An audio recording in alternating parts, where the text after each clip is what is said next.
Ciao a tutti e bentornati sul canale di Tutti in Tuta. Questo è l'unico sport in cui ti urlano spazza, spazza, veloce, senza che qualcuno si offenda. No, ma questo è uno spot, sta pulendo la pista prima che arrivi il preside!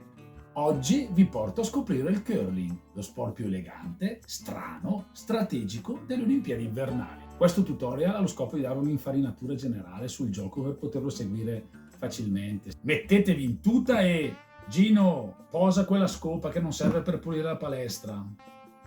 Tutto nasce nella Scozia medievale del XVI secolo. Il primo riferimento scritto è del 1541 e questo lo rende uno degli sport più antichi al mondo. Abbiamo delle prove video, anzi pittoriche. Guardate questi due quadri di Pieter Bruegel il Vecchio del 1565. Mostrano già contadini olandesi intenti a praticare il curling. La Scozia e i Paesi Bassi avevano forti legami commerciali e culturali durante questo periodo. Il concetto era già lì, lanciare pietre per puro divertimento. Questo sport fa la sua prima apparizione alle Olimpiadi invernali del 1924, ma è solo dal 1998 che il curling troverà il posto stabile nelle Olimpiadi. Da allora la sua popolarità è cresciuta piano piano. Anche in Italia, grazie anche alle Olimpiadi del 2006, il numero di praticanti è aumentato notevolmente negli ultimi anni. In questa simulazione da gioco da tavolo possiamo capire come si svolge una partita di curling.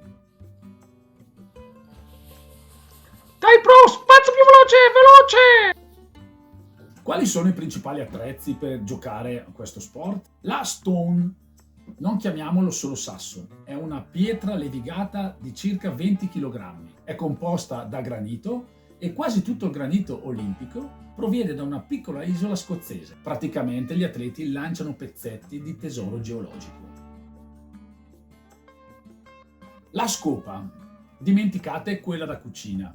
Queste sono scope ad alta prestazione in fibra di carbonio. Servono a spazzare il ghiaccio per scaldarlo. In questo modo si crea un velo d'acqua che aumenta la velocità dello stone. Le scarpe sono un elemento importantissimo nell'equipaggiamento di un giocatore. I giocatori hanno una scarpa con materiale antiscivolo, il gripper, e l'altra con una suola in teflon liscissima, lo slider, per scivolare elegantemente durante il lancio. Bisogna lanciare la stone all'interno della casa, avvicinandosi il più possibile al centro della casa.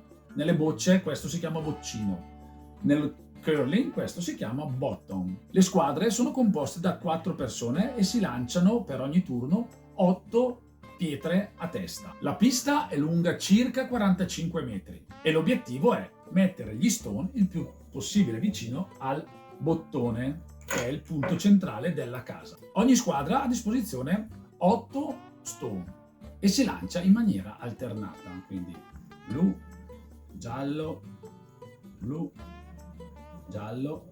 La partita si divide in end o mani. Generalmente le partite durano 10 end, cioè 10 turni. Al termine di ogni mano si contano i punti. Solo una squadra ottiene punti. Facciamo alcuni esempi sul punteggio. In questo caso il blu ottiene 2 punti, 2 stone più vicini del primo stone giallo.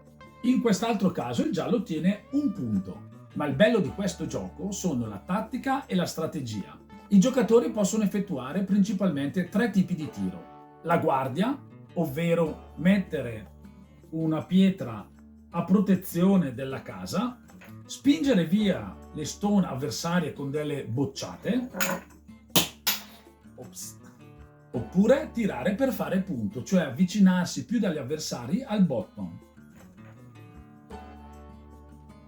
Punto.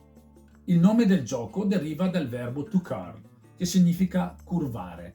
Infatti, i lanciatori, prima di lasciare lo stone, danno una leggera rotazione alla pietra in modo tale che percorra una traiettoria curvilinea. Questi tiri servono per aggirare gli ostacoli. Ma chi sono quei 2 giocatori che sembrano pulire il ghiaccio mentre lo stone sta percorrendo la traiettoria? Si chiamano sweeper e il loro compito è fondamentale per controllare la traiettoria e la velocità della pietra. Se spazzano molto, la stone scivola più lontana. Se smettono invece, la stone si ferma prima. Gli sweeper influenzano anche la traiettoria. Se spazzano più da un lato che dall'altro, diminuiscono o aumentano la curvatura della pietra.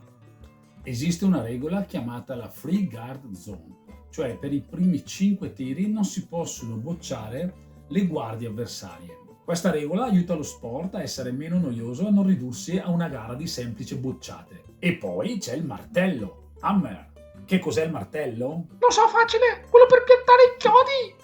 No Gino, nel curling il martello è l'ultima pietra in mano. È molto più facile segnare l'ultimo punto quando si ha in mano il martello. Allora, profe, io voglio sempre il martello. Gino, troppo facile. Il martello spetta a chi non segna punti nella mano precedente. Quindi niente punti? Ottieni il martello e è un vantaggio per la mano successiva. C'è anche la versione a squadre miste, un uomo e una donna, con regole leggermente differenti. Si lanciano 5 stone anziché 8. Uno stone per squadra è posizionato in campo prima dell'inizio della mano. In questo modo, uno è in guardia e l'altro è leggermente dopo il bottone. Si gioca appunto 2 contro 2 e la durata è di 8 mani. Tra l'altro, in questa specialità, l'Italia ha vinto la medaglia d'oro alle Olimpiadi di Pechino del 2022. Quindi la prossima volta che vedete qualcuno urlare una scopa, ricordate, sta calcolando attrito, rotazioni, traiettorie che noi umani possiamo solo immaginare. Il curling è intelligenza pura e precisione su una lastra di ghiaccio. Spero che con questo video abbiate capito qualcosa in più su questo sport.